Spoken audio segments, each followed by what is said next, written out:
The warship drifted along the edge of the system like a blade held to a throat, its hull glowing with cold alien runes.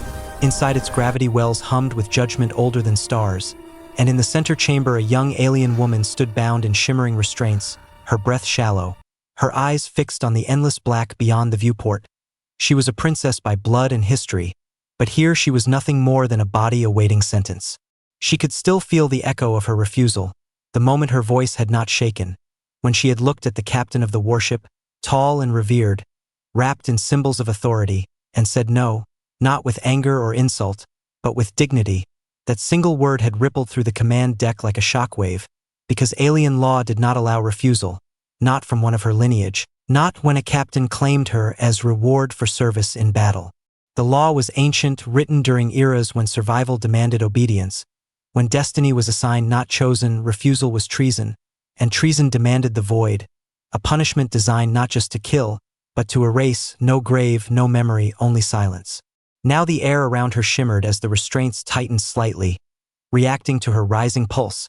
She felt fear, sharp and cold, but beneath it burned something stronger, pride, sorrow, and a quiet rage at a universe that demanded her body in exchange for peace. She wondered if her ancestors watched, if they regretted the laws they had carved into stone and code.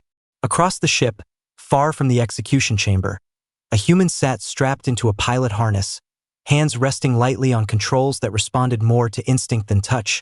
His name was Elias, a human soldier assigned as auxiliary pilot after the last joint battle. Humans were new to this alliance, respected for their ferocity in war, distrusted for their unpredictability in peace. Elias had learned the rules quickly, or so they thought, but humans did not just learn rules, they weighed them, tested them against something older and harder to name, conscience. He had seen the princess earlier, escorted through the corridors, her head high despite the chains. Their eyes had met for only a breath, but in that moment he had seen not alien royalty, but a woman being marched toward injustice.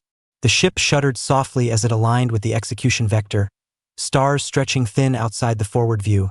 Elias felt it through the frame, through his bones, a familiar sensation, the moment before something irreversible.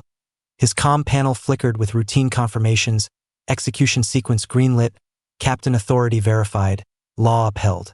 His jaw tightened, memories flooding back, of worlds burned because no one broke the rules, of orders followed too well, of faces he could not forget. Humans had learned survival through defiance, progress through rebellion, and meaning through choosing to act when silence was easier. In the chamber, the princess was guided forward. The floor beneath her feet dissolved into transparent force, revealing the infinite dark below. The void waited, silent and patient. She closed her eyes, not in surrender, but to remember warmth, sunlight, the sound of laughter before duty had claimed her life. A countdown pulsed through the ship, slow and ceremonial, each beat echoing like a drum of fate. Elias moved before he fully decided. His fingers danced across controls, rerouting power, disengaging safeties coded in a language not meant for human hands. Alarms whispered first, uncertain, as if the ship itself could not believe what it sensed. On the command deck, the captain turned sharply, his crest flaring in shock. Unauthorized control input, human pilot, stand down. His voice carried authority sharpened by outrage. Elias did not respond. His heart thundered, sweat slicked his palms, but his eyes were clear. He pushed the thrusters, not toward escape, but toward the execution axis, placing his fighter directly between the warship and the void aperture. In the chamber, the restraints flickered. The princess felt it, a disruption, a tremor of possibility. She opened her eyes just as the stars shifted, something massive blocking the darkness. Her breath caught as she saw the unmistakable silhouette of a human craft, small, defiant, impossibly fragile against the warship. Gasps rippled through the crew, confusion turning to fury. Battle stations were called. Weapons systems awakened. Alien officers shouted about law and order, about precedent and punishment. Elias finally spoke, his voice steady despite the storm he had unleashed. You call this justice, he said. You call this destiny. Where I come from, destiny is something you fight for, and law that kills the innocent deserves to be broken. The princess felt something crack open inside her chest, hope painful and bright. She pressed her bound hands against the field, tears blurring her vision, not from fear now, but from the sudden, terrifying idea. that she might live. The captain stared at the human craft, then at the execution chamber, rage warring with calculation. The Alliance trembled on the edge of collapse, battle hung seconds away, and yet the warship hesitated, caught between ancient law and an unexpected truth. For the first time since her sentence was spoken, the void did not feel inevitable. Fate itself seemed to pause, waiting to see what a single human would dare to do next. The warship did not fire immediately, and in that hesitation the entire galaxy seemed to lean forward, weapons primed but silent, lights along the hull shifting from ceremonial blue to warning crimson. The captain's claws dug into the command throne as centuries of law screamed for obedience, while the presence of the human craft screamed defiance. Elias hovered there, engines burning hot, his fighter trembling as targeting locks brushed against his hull like cold fingers. He could feel the weight of thousands of lives balanced on his next breath. Humans had fought entire wars for less, and lost them too. But this was different. This was a single life, a single choice, and somehow it felt heavier than any battlefield. Inside the execution chamber, the princess felt the restraints loosen slightly, not enough to free her, but enough to remind her that systems were no longer fully obeying the captain's will. Her pulse raced, each heartbeat a drum of fear and fragile hope. She stared at the human craft as if it were a myth given metal and fire, wondering what kind of species raised pilots willing to stand alone against a warship. The captain's voice cut through the ship, controlled but edged with fury. Human pilot, withdraw immediately. You are violating interstellar law, alliance treaty, and battle protocol. Stand down or be destroyed. His gaze flicked briefly toward the chamber, calculating, measuring the cost of blood against the cost of precedent. Elias swallowed, memories of training halls and quiet nights on ruined worlds pressing against his chest. He keyed his mic again. You call her property of victory, he said softly, but she is alive, she chose, and you decided that choice was a crime. If this is the law we're defending, then maybe the Alliance deserves to break. The words rippled through the command deck. Some officers stiffened in outrage, others shifted uncomfortably, their eyes avoiding the execution feed, because even among those raised on obedience, doubt could still take root. The princess felt tears spill freely now, streaking down skin marked by royal sigils. No one had ever spoken for her like that. Not her advisors, not her family, not even herself. Her culture taught grace and submission, strength in silence. But this human spoke as if her will mattered, as if the universe should bend to protect it. Weapons powered fully, plasma veins glowing along the warship's flanks. The hum of energy grew deeper, more menacing. Alarms escalated from warning to threat. Battle was seconds away, and the smallest miscalculation would turn Elias into drifting debris. Deep within the warship systems, ancient algorithms argued with emergency overrides, execution protocols demanded completion, but combat risk matrices screamed catastrophe. Firing now could ignite interspecies war, a war humans would not face quietly. The captain raised a hand, halting the final weapons command, not from mercy, but from strategy. His voice returned, colder now, human. You do not understand what you are threatening. This law binds empires. Break it here and you invite chaos across 1,000 systems. Elias let out a breath he did not know he was holding. His reply carried something raw, something earned. Chaos is already here, he said. It's just wearing a uniform. You've taught entire species that their lives are owed to tradition. Humans learned the hard way that tradition can be wrong. The silence that followed was heavier than any explosion. Even the hum of engines seemed to fade. Crew members exchanged glances loaded with fear and possibility, because if this moment passed without blood, nothing would ever be the same again. In the chamber, the princess felt the floor beneath her stabilize, the void no longer pulling at her like a grave. She pressed her forehead to the field, whispering words of gratitude in her own language, prayers she had never believed anyone would answer. Then the warship shook, not from weapons fire, but from internal conflict. A cascade of system alerts rolled across the command deck. Localized override failure, auxiliary craft control breach. The human fighter was being seized by automated defenses. Elias grunted as his controls stiffened, his craft shuddering as if caught in a giant's grip. He clenched his teeth, rerouting power manually, sparks flaring, muscles straining against restraints. His ship screamed in protest, and for a terrifying moment he felt himself slipping, the void yawning open beneath him not as punishment, but as consequence.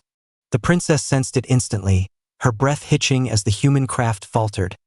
Fear surged hotter than before, because now hope had a face, and losing it would hurt far more than dying alone. On the command deck, an officer spoke hesitantly, "Captain, if we force the seizure, we risk detonating his reactor. Debris impact probability high, chamber breach possible." The captain's eyes flicked back to the princess, then to the human craft, his crest dimmed, uncertainty finally cracking his certainty. The law demanded her death, but the math now demanded restraint. Elias fought the controls, voice strained but unbroken. "You pull me out," he said, "and you make me a martyr. Humans are very good at remembering martyrs." The words landed like a blade because the captain knew they were true, knew that killing this human would ignite battles far beyond this ship, far beyond this moment. Slowly, painfully, the warship's grip eased. The fighter lurched free, drifting but intact. The execution countdown froze, numbers suspended in unreal stillness. In the chamber, the princess collapsed to her knees as the restraints fully disengaged, sobbing as gravity returned. She was not free yet, but she was alive, and in that fragile miracle, destiny itself felt suddenly negotiable. The stillness that followed felt unnatural, as if the universe itself had taken a breath and forgotten how to exhale. The execution timer hung frozen in the air, lights pulsing without purpose, the warship drifting between decision and disaster. And in that suspended moment, tension did not fade, it sharpened. The captain did not lower his gaze, but something behind his eyes shifted, an old certainty cracking under the weight of consequence. He had commanded fleets, crushed rebellions, enforced law across worlds that had never known choice. Yet this single human pilot had forced him into hesitation, a hesitation more dangerous than any enemy fleet. Elias steadied his craft, systems screaming warnings, sweat stinging his eyes. His hands ached from fighting the controls, but he held position, not retreating, not advancing, the most defiant place a soldier could choose. He could feel the warship watching him, weapons ready, judgment waiting. He wondered how many times in alien history someone had stood here and failed. Inside the chamber, the princess pushed herself upright, her legs trembling, her cuffs gone but invisible eyes still upon her. She felt exposed without chains, as if freedom itself were a crime. She looked at the stars through the field and realized how close she had come to being unmade. Her culture taught that the void was purification, a return to cosmic silence. But in that silence there was no memory, no love, no choice. She touched the sigil at her throat, a mark of lineage older than the captain's command, and for the first time she questioned whether heritage was a blessing or a cage. There were stories whispered in forbidden halls, legends of queens who defied destiny and vanished from history, erased not by death but by deliberate forgetting. She had always thought them cautionary tales. Now she wondered if they were warnings to the law itself. The captain's voice returned, quieter, carrying an edge of something Elias did not expect. "Curiosity, human," he said. "Why risk annihilation for one life not your own?" His officer stiffened. This was not a question asked lightly. Elias hesitated, not because he lacked an answer, but because the truth felt heavier than strategy. "Because she didn't choose this," he said finally, his voice rough, "because someone decided her fate without her consent. And where I come from, that's how monsters are made." A murmur rippled through the bridge, some officers recoiling, others listening too closely. The alien alliance prized order above all else, but order without compassion was a blade that cut both ways. The princess felt his words settle inside her like warmth after endless cold. She pressed a hand to the transparent barrier, her reflection staring back, not as a condemned body, but as a woman seen. Her people believed humans were dangerous because they fought without ritual, without restraint. Now she saw another danger, that humans felt too deeply to accept cruelty disguised as law. Deep within the warship, sealed beyond public schematics, something stirred, an ancient core awakened by anomaly, its purpose predating even the law, older than the alliance itself. Monitors flickered with symbols no living officer could fully translate. The ship was not just metal and code. It was a relic, built around a consciousness designed to preserve stability at any cost. The core evaluated the moment, weighing probabilities not just of battle but of belief. It had seen empires rise and fall, had learned that rigid systems eventually shattered under the pressure of change. The presence of the human pilot introduced variables long suppressed: choice, sacrifice, defiance. The captain felt it before he understood it, a subtle vibration beneath his throne, the warship whispering in a language he had not heard since his ascension. His crest flared uneasily, Systems are behaving irregularly. An officer reported, ancient subsystems active without command authorization. In the chamber, the lights shifted, patterns emerging along the walls, symbols the princess recognized from half-forgotten myths. Her breath caught. This was older than royal law, older than captains and councils. She whispered a name under her breath, a word spoken only in temples sealed for millennia. Elias saw the change too, his sensors lighting up with readings that made no tactical sense. Energy flows bending inward, as if the ship were turning its gaze upon itself. What's happening? He asked, for the first time uncertainty edging his voice. The captain did not answer immediately because fear had finally found him. The warship's core, he said slowly, it judges moments of existential divergence. It was meant to prevent collapse, not enforce punishment. It has not awakened in recorded history. The implication hung heavy. This was no longer just about a prisoner or a pilot. The ship itself was deciding whether the law it carried still served its purpose. The princess felt a pull, not physical but profound, as if something ancient recognized her presence, her lineage, her refusal. She remembered the stories now, of bloodlines tied to the founding of the Alliance, of queens who carried not just authority, but balance. She had always thought herself insignificant beside such legends. Now the walls themselves seemed to hum her name. Elias felt suddenly small, a single human surrounded by forces far beyond him. And yet he did not regret his choice. If this was how it ended, he would face it standing. The core's voice did not speak aloud, but its decision rippled through the ship, systems stabilizing, weapons standing down not by order, but by necessity. The execution protocol dissolved like mist. The captain stared at the chamber feed, at the princess alive and unbroken, at the human still defiant, and understood that whatever happened next would redefine destiny, not just hers, but the Alliance itself. And the tension did not break, it deepened, because now the question was no longer whether she would die, but what the galaxy would become if she lived.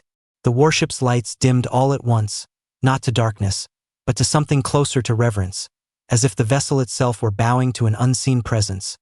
The hum of engines softened, weapons retracted into their housings, and across the bridge every officer froze, caught between terror and awe.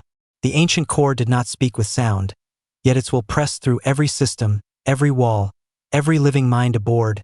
Memories not their own flooded the ship, visions of the Alliance's birth, of wars so brutal they had nearly erased intelligent life from the stars, of desperate architects who had built law into metal and code because they no longer trusted flesh to choose wisely. The princess staggered as knowledge brushed her thoughts, her breath hitching as fragments of forgotten truth surfaced. The law that condemned her was never meant to be eternal. It was a scaffold, a temporary structure built during an age of extinction, meant to be dismantled once survival was secured, but generations had mistaken it for destiny. She fell to her knees, overwhelmed, hands pressed to the floor as if grounding herself against the flood. Tears streamed down her face not from fear, but from grief, because her people had lived chained to a past they no longer remembered, enforcing cruelty long after necessity had faded. On the bridge, the captain felt something shatter inside him, pride, certainty, the unshakable belief that obedience equaled righteousness. The core's memory showed him the truth. Captains were never meant to claim lives as reward. The void was meant for traitors who endangered survival, not women who dared to choose their own fate. His claws trembled. This revelation was treasonous to everything he had taught, everything he had enforced, and yet it felt undeniable, like waking from a long and brutal dream. Elias felt the shift as well, though the memories were not meant for him. His sensor stabilized, his fighter no longer threatened, but he sensed the gravity of the moment, the kind of turning point humans wrote histories about in blood and regret. Then the twist struck like a blade. The core identified the princess not merely as condemned royalty, but as a living key. Her bloodline carried dormant authority encoded at the Alliance's founding. Authority designed to awaken the core and revise law when conditions were met. She was never meant to be sacrificed. She was meant to decide when sacrifice should end. The revelation rippled outward, stunning the bridge crew into silence. The captain's voice broke as he whispered the words, "Revision authority confirmed." The princess looked up. Slowly, disbelief warring with dawning horror. All her life she had been told her duty was obedience, marriage, alliance through submission, never choice, never judgment. and now the universe placed the weight of countless worlds on her trembling shoulders. "I don't want this," she whispered, her voice shaking. "I never wanted power, I just wanted to live." The core did not care for desire, only balance, but something within its ancient logic hesitated, influenced perhaps by the human presence, by defiance framed not as rebellion but as protection. Elias spoke softly, almost to himself. "Power doesn't ask what you want, it asks what you'll do with it." The captain turned toward the execution chamber, his posture no longer commanding, but humbled. "Princess," he said, voice stripped of authority, "the law you broke no longer binds you, but what you choose now will bind us all." The weight of that truth crushed down on her chest. She could condemn the captain, dismantle centuries of hierarchy, ignite civil war across systems where obedience was the only structure holding peace together, or she could preserve the law and accept her own death as a stabilizing sacrifice. The core waited. Outside the warship, distant fleets began to stir. Sensing the anomaly, commanders demanding explanations, alliances teetering on the edge of fracture. The galaxy was listening even if it did not yet understand. The princess stood slowly, legs unsteady but spirit blazing. She walked to the transparent barrier and placed her hand against it, meeting Elias's gaze across impossible distance. He had given her this moment, whether he knew it or not. "I will not choose death to preserve a lie," she said, voice gaining strength, "but I will not burn the stars for revenge either." Her words echoed through the ship, through the core, through history itself. She chose amendment. The core surged with light, law matrices rewriting in cascading waves, execution protocols erased, captain privileges redefined, consent encoded as immutable, binding across all allied species.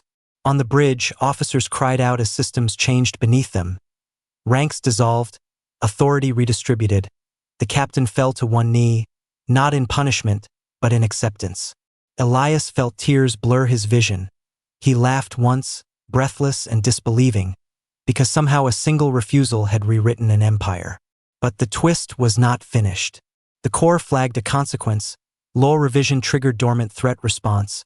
Ancient enemy beacons awakening beyond known space. Forces that had once been held at bay by fear of rigid law now sensed vulnerability. Peace had been chosen, but war was coming. The princess lifted her head, tears drying, fear hardening into resolve. "Then let it come," she said quietly. "If destiny demands a battle, we will face it with choice, not chains." And across the warship, across the stars, fate shifted its course, not away from conflict, but toward something far more dangerous, a future where survival would depend not on obedience, but on courage. The moment the law rewrote itself, the galaxy answered, not with applause or relief, but with movement, cold and vast and terrifying in its scale. Ancient beacons long silent flared awake beyond charted space, their signals crawling across the void like waking predators sensing weakened prey. The core's final warning echoed through every deck: threat containment failure, external response imminent. On the bridge, chaos erupted, officers shouting over one another as star maps bloomed with red anomalies. Fleets emerging from hyperspace corridors that had not been used since the Alliance's founding wars. Civilizations once crushed into submission now testing the strength of a galaxy that had dared to change its rules. The captain rose from his knees slowly, no longer a tyrant, but not yet forgiven. His voice rang out, sharp and urgent. "All hands, battle readiness. This is no longer an internal matter. The Alliance itself is under threat." Elias felt his fighter systems update in real time, new access codes unlocking, human authorization protocols integrating with alien command nets. His breath caught as he realized what that meant. The law had not only spared the princess, it had elevated him from defiant pilot to sanctioned protector, a symbol whether he wanted it or not. In the chamber, the princess steadied herself as the ship trembled, the weight of her choice pressing heavier now that consequences screamed back. She felt the pull of distant minds, ancient forces probing the edges of the core's awareness. These were not mere raiders or opportunists. They were survivors of extinction wars, species that had learned to fear the Alliance's rigid law because it had once been unstoppable. Now that law had softened, and predators always tested softness. The core transmitted images directly into her thoughts, worlds burning in past ages, not as warnings, but as context. The law had been forged to scare these enemies into retreat, not to defeat them, and now the illusion of absolute control had shattered. Elias keyed his comms, voice steady but edged with adrenaline. "Tell me where you need me," his human instincts kicking in, danger clarifying purpose. The captain looked toward the chamber feed, then back to tactical displays. He swallowed his pride. "Human pilot, you will escort the princess to the command deck. The Corps recognizes her as strategic authority. If the galaxy is to follow this new law, they must see her stand, not hide." The order sent a ripple of disbelief through the bridge, but no one argued. Reality had shifted too far for old hierarchies to hold. In the chamber, the force field dissolved, and for the first time since her arrest, the princess stepped freely onto the deck plating. The ship seemed to adjust around her, lights warming subtly, gravity steadying, as if acknowledging her presence not as prisoner, but as anchor. Elias brought his fighter in close, docking clamps engaging with a heavy thud. The hatch opened to sterile air and unfamiliar architecture. When he stepped inside, armored and human and very small among towering alien officers, silence followed him.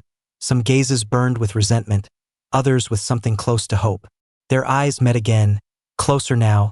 The princess saw exhaustion etched into his face, fear held tightly in check, and something fierce beneath it. She inclined her head in a gesture of gratitude older than words. He returned it awkwardly, unaccustomed to reverence. Alarms blared, sharper now. Incoming fleet detected, hostile vector confirmed. The main display shifted to show colossal silhouettes emerging from the dark, organic and mechanical fused into nightmare forms. Ships designed not for diplomacy, but annihilation. The ancient enemies had come, drawn by change, hungry to test it. The captain barked orders, formations deployed, shields raised. But everyone on the bridge knew the truth. The Alliance fleets were vast, but divided, shaken by internal upheaval. Commanders across sectors hesitated, uncertain whether to obey revised law or cling to the old one. The princess stepped forward, her voice carrying through the chaos, clear and unwavering. "This is the consequence of choice," she said. "We can retreat into fear and rebuild chains, or we can stand together and prove that freedom does not make us weak." Her words broadcast automatically, the Corps amplifying them across Alliance channels. To admirals, governors, soldiers, and citizens, her image filling countless screens, not as a victim, but as a leader born in crisis. Elias felt something ignite in his chest as human fleets responded first, confirmations flashing across the display. Earth-aligned warships altering course. Human soldiers had always understood fighting uphill battles, especially when ideals were on the line. One by one, other species followed, some reluctantly, some with fierce relief, choosing unity over nostalgia. The enemy fleet advanced, weapons glowing with energies banned by ancient treaties. The first volleys tore through defensive lines, explosions blooming like violent stars. The warship shuddered as impacts rattled its shields. The Alliance was bleeding already. Elias launched again, his fighter streaking into the chaos. A human spear aimed at the heart of an ancient nightmare. He felt no certainty of survival, only purpose. On the bridge, the princess gripped the rail, fear clawing at her resolve as she watched lives vanish in fire. This was the price of her choice, and she refused to look away. The Corps whispered one final truth into her mind. Survival is no longer guaranteed by law, only by will. She lifted her chin, eyes burning. "Then we will endure by will," she answered. Across the stars, battle raged, empires collided, and the galaxy learned that changing destiny did not avoid war. It simply changed what the war was fought for. The battle consumed the stars, fire and shadow tearing at one another in slow, violent arcs, ships dying in silence and light, entire squadrons vanishing in blinding flares, and through it all the warship pressed forward like a wounded titan refusing to fall. Elias flew as if the void itself were alive beneath his hands, instincts screaming, training fading into muscle memory and something deeper, human stubbornness sharpened into resolve, enemy vessels twisted and folded under impossible geometries, ancient weapons clawing at reality. Each pass he made felt like flying through the mouth of a god. On the command deck, the princess stood unmoving, knuckles white against the railing. Her eyes tracked the battle not as numbers or symbols but as lives. Each loss hit her like a physical blow. Every order she allowed the captain to issue carried the weight of consequence. She felt the truth of leadership settling into her bones. Power was not command. It was responsibility that never slept. The captain fought with everything he had left, voice hoarse, issuing commands that once would have been unquestioned, now layered with explanation and choice, and yet the crew followed him more fiercely than ever before, because he no longer hid behind law, he stood exposed with them. The ancient enemy adapted quickly, their ships shifting forms mid-battle, learning alliance tactics in real time. Shields that had held for millennia buckled, entire defensive lines shattered, panic rippled through outer fleets, retreat signals flashing. The alliance teetered on the brink of collapse. The core pulsed uneasily, probability curves bending toward extinction. It had calculated millions of futures and none ended cleanly. Not with the enemy this close, not with unity this fragile. The princess closed her eyes briefly, breathing through fear, then spoke, not loudly, but with certainty. Redirect civilian corridors, prioritize evacuation over territory. We save lives first. An officer hesitated. Worlds would be lost, resources abandoned, centuries of expansion erased. The captain turned to her, searching her face. She met his gaze without flinching. Empires can be rebuilt, the dead cannot. The order went out. Across the galaxy, billions felt it. Fleets pulling back to shield transports, soldiers fighting delaying actions knowing their sacrifice bought survival not glory. The alliance was bleeding ground, but preserving its soul. Elias heard the evacuation channels open, saw civilian convoys streaming through fractured space, and felt a fierce pride twist in his chest. This was not the cold efficiency of ancient law. This was something messier and braver. Then the enemy struck at the heart. A massive entity emerged from folded space, larger than any vessel yet encountered, a command organism. Its presence distorted sensors and minds alike. Alliance ships faltered as targeting systems failed. Pilots screamed as gravity twisted. Whole formations collapsed into chaos. The Corps' assessment was immediate and brutal. Existential threat confirmed. Probability of Alliance survival below threshold. The princess staggered as the Corps shared the truth with her. Images of futures where the enemy consumed system after system. Where her choice became the first step toward extinction. Despair surged, sharp and suffocating. Elias felt it too. The sudden hopelessness that crept into comms. The subtle shift from determination to dread. Human voices tightened. Alien voices wavered. He made his decision without asking. He angled his fighter toward the colossal entity, engines screaming as he pushed them beyond safe limits. His comm channel opened to the bridge, voice steady, "Princess, that thing is coordinating the entire enemy force. If it goes down, we might buy time." Silence answered him, heavy and terrified. "You will not survive," the captain said quietly. Elias smiled faintly, fingers tightening. "Then make it count." The princess felt her heart fracture. She stepped forward instinctively. "Stop him," she whispered, to the Corps, to anyone, everyone. The Corps hesitated, logic screaming sacrifice, something new whispering restraint. Elias' craft streaked forward, a single human flame racing toward a cosmic nightmare. Enemy fire tore at him, shields failing, hull rupturing, alarms blaring, pain flared white-hot, but he held course. The princess reached out with her mind, not knowing if it was possible, not caring if it was forbidden. She felt the Corps respond, felt pathways open, ancient permissions bending. "Wait," she said aloud, voice breaking, not to the Corps, but to Elias. "You didn't choose this fate so I could watch you die." Something changed. The Corps flooded Elias' systems with power, raw and unstable, warnings cascading. His fighter transformed into a burning spear of light, tearing through enemy defenses. He screamed as forces threatened to tear him apart, but he did not slow. The massive entity reacted too late.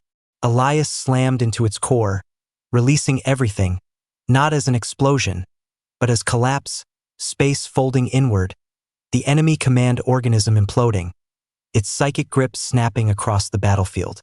The shockwave ripped through both fleets, ships spinning, systems failing, silence rushing in behind the roar. On the bridge, the princess dropped to her knees, sobbing, eyes locked on the fading light where Elias had been. Her chest ached with unbearable loss. She had chosen life, and now life demanded payment. Then a signal flickered. Weak, fragmented, human. The core spoke softly, probability altered. Elias' voice crackled through static, breath ragged but alive. Told you to make it count, he said. Hope detonated across the bridge, raw and overwhelming, and as enemy ships faltered without coordination, retreat signals ignited across their fleet. The galaxy had not been saved yet, but it had been given something just as dangerous. Hope born from choice, carried on human stubbornness, and sealed by a princess who refused to let destiny decide alone. The battlefield did not end with triumph, it ended with silence, the kind that settles after storms too large for celebration.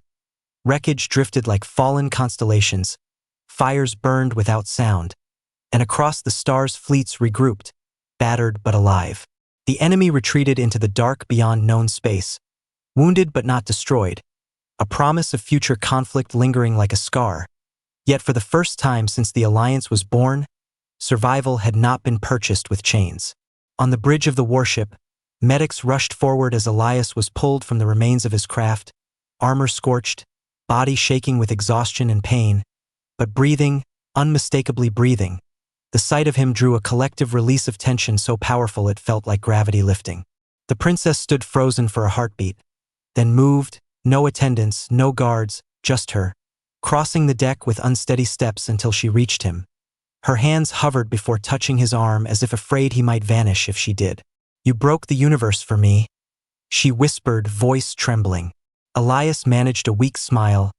Guess it needed breaking, he said, then winced as medics scolded him, but his eyes never left hers.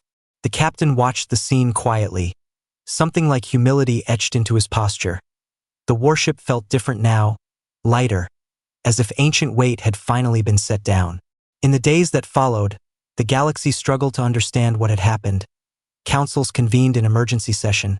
Worlds argued. Some raged, some rejoiced. Entire cultures reeled as laws older than memory were rewritten overnight, not by conquest, but by refusal. There were riots on worlds where obedience had been sacred, celebrations on others where hope had been outlawed for generations. The Alliance fractured and reformed in the same breath, chaos and possibility intertwined. At the center of it all stood the princess, no longer condemned, no longer hidden. She addressed the galaxy not from a throne, but from the bridge of the warship that had nearly killed her. Her voice carried across stars. I was told my fate was obedience or death, she said, and I chose neither. I chose responsibility. Freedom does not mean safety. It means facing danger without surrendering our humanity. Her words were not perfect, not polished, but they were real and worlds listened. The core, ancient and watchful, recalculated endlessly, its purpose evolving. It no longer enforced destiny. It guarded possibility. The architects who had built it long ago had feared choice, but even they had left a door open, waiting for someone brave enough to walk through. Elias recovered slowly, stubbornly, refusing sedation longer than necessary. Humans healed with time and irritation. When he finally stood unaided, the crew of the warship watched him with something close to reverence, the human who had stared down law and lived. One quiet cycle later, he stood beside the princess at the viewport, stars stretching endlessly before them. The void no longer felt like a grave. Do you regret it? He asked softly, breaking the silence. She considered the question, thinking of the lives lost, the wars yet to come, the fragile future balanced on choice instead of certainty. No, she said at last, I regret the centuries we waited to choose. Beyond them, fleets realigned under new charters, consent encoded into treaties. Commanders now answered not just to rank, but to conscience. It was slower, messier, and far more dangerous than obedience, but it was alive. The captain submitted his resignation days later, not in disgrace, but in acceptance. A new generation would lead, shaped not by fear of law, but respect for choice. As for the princess, she refused the crown offered to her, instead becoming something unprecedented.